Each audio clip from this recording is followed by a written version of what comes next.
Yan yung sasakyan namin. Pinangganong malaking truck na yon. Buti na lang. Yung semi. Hindi tayo na-accident. Hindi kasi nasaktan. Oo nga. Galing kami sa interstate. Nasa ramp na kami, naka-stop kami.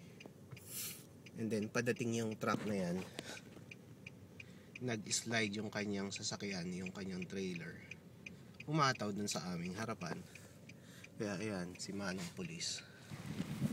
Sasakyan namin. First snowfall of the season.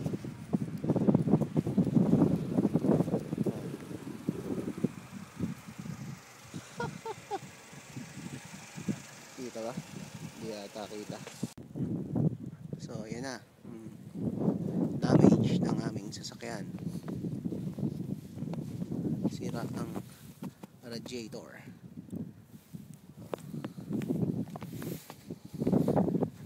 Ang nakakatawa, hindi nag-deploy yung aming